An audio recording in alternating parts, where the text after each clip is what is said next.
So we'll start from what is financial management. So financial management is it's a management of finances of a company in order to achieve the financial objectives of the organizations. So it is like effective utilization of financial resources. Okay. So what is the objective of the company? See, the objective of a company is to maximize shareholders wealth. Okay.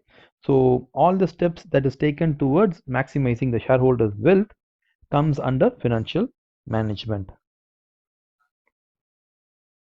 So this is a very important area. There are like three things which are interconnected.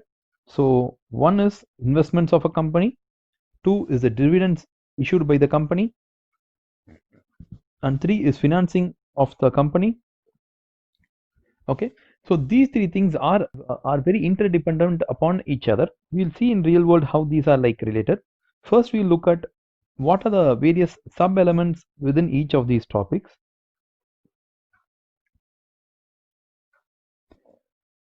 So under investment, it considers about all the capital investment such as the purchase of a machinery, the construction of a factory, the working capital needs of a company, any merger or acquisition of another company. So these are things which are coming under investment of a financial management. So the next one is the dividend decision. Company usually makes a profit and that goes to the retained earnings. So should the company give dividends? If they give dividends, it will reduce the retained earnings, or the company can also issue debt and then issue dividend. If they do that, that will actually increase the interest of the company. So that might reduce the future dividend of the company.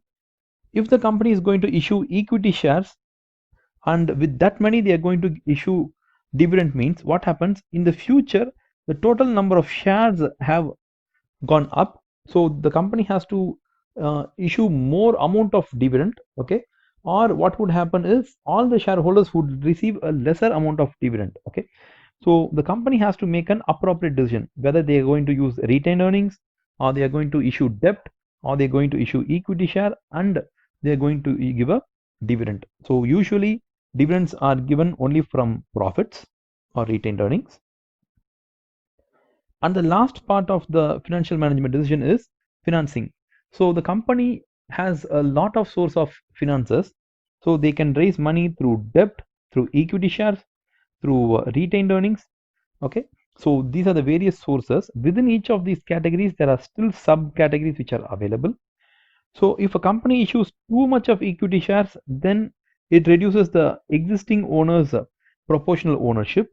If the company issues too much of debt, that will increase the company's financial risk. So the company has to take an appropriate decision of which capital to use, because any capital usually comes with advantages and disadvantages. So we'll have a quiz now. Which of the following is least likely to fall within financial management? So which one do you think doesn't come under financial management? I think you can go through this question. So I'll read the options. The dividend payment. So dividend is a part of the dividend of the company. Funds raised to finance an investment. So raising finance and an investment, that comes under financial decisions and investment decisions. Surplus assets are sold off. So again, that considers about the reducing the investment and raising money. So that again considers financial element. So the only thing D is spending on CSR activities. CSR is corporate social responsibilities, and CSR doesn't have much linkage with financial management. So the answer should be D. So which is least likely to be a part of financial management is CSR activities. So we'll move on. We'll have a practical example of how the finance, investment, and dividend decisions are interlinked. We'll look at two companies. One is a really good company and the other one is a really bad company. So we'll see like how these three financial management elements are like playing within these companies. So we'll start from a good company. It's called as Pidilite Industries, or in a term which we really know well, it's called as Fevicol. This is the company which creates Fevicol. Okay, so we look at their P&L. This is their P&L for the last 10 years. Okay, so we'll focus on just a few key numbers. Look at the sales.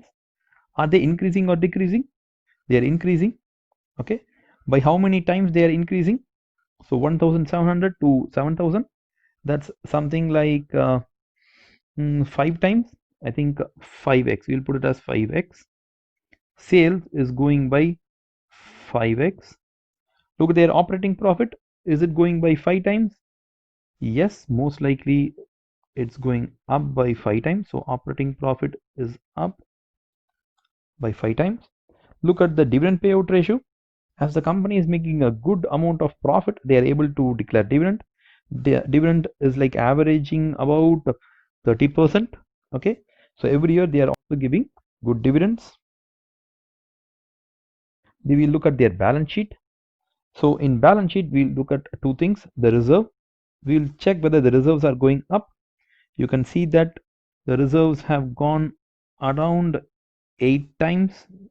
It's 8x times of reserve. Okay, we look at their liability. Are the companies borrowing anything? It's 526.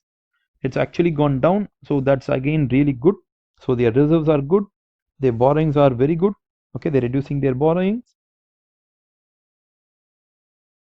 First one is finance, second one is investment, and the last one is dividend.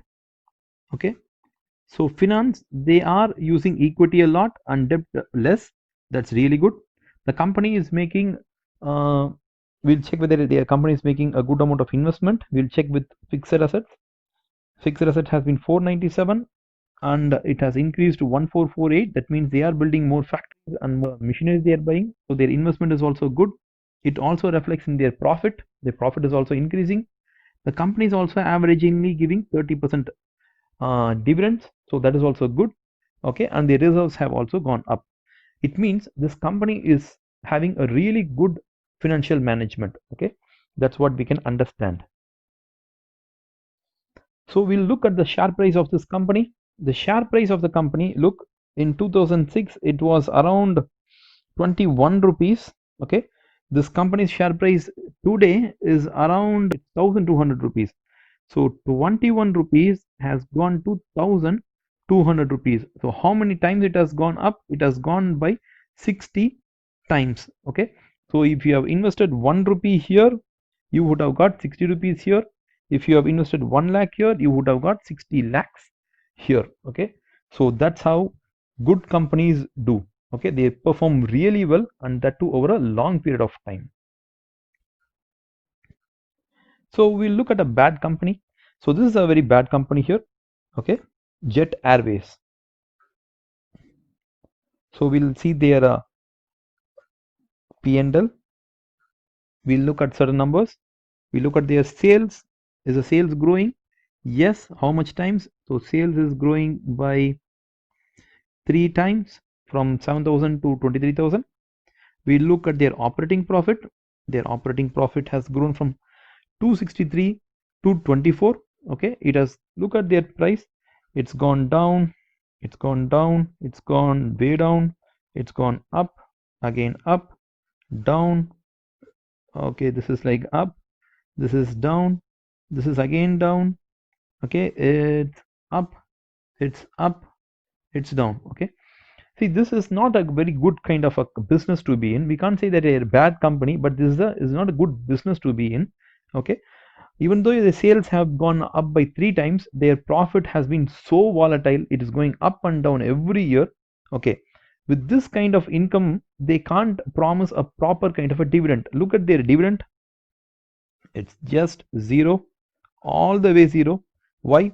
Because they're not sure whether they will make money. So what happens is they are making a really zero dividend because they're not sure about how much money they will make in the next year. So they are not paying any dividend. So we'll look at the next statements.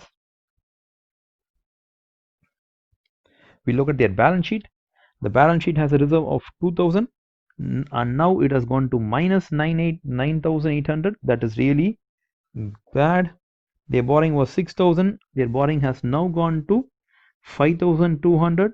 But in between you can see it has really gone up, up. Okay, it's just now falling. Again, it's gone up. So it's not a good kind of a borrowing company. They're borrowing, they're paying. They're not such a good company. And their investment in assets, it's 3,000 here. It's gone up, but over a period they are only selling their assets. They're selling their assets, selling their assets. They keep on selling their assets. So if you want to analyze this company in terms of financial, investment and dividend, and are they issued equity shares? Yes, they have issued equity shares here. See, this company is borrowing a lot, so financially they are not doing good things.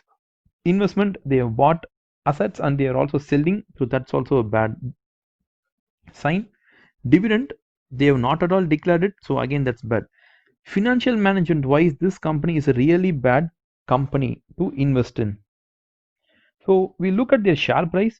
Look at the share price. It was 1,200 rupees. Okay, in 2006, and by 2019 it has come to nearby. I think it's 10 rupees or something. We'll put it as 10. From 1,200, the company has gone to 10 rupees. It means it's a substantial value destroying company. Why it is so? Because the company has not been in a good financial management handling, and that is because of the mostly the industry. Most airline industries in India always suffer, and Jet Airways is not a exclusion. So we have seen two examples: the relationship between the financial investment and dividend decisions, okay, which is applicable to a good company and also to a bad company. So why should you know this? Because in a discursive kind of a question or in a theory question, you should be able to relate things and then write. Okay, the more and more practical your answer is, you will score some good marks. Okay, just you write any very bookish things, you will get marks, but still it's really good to understand how the things work in the real world.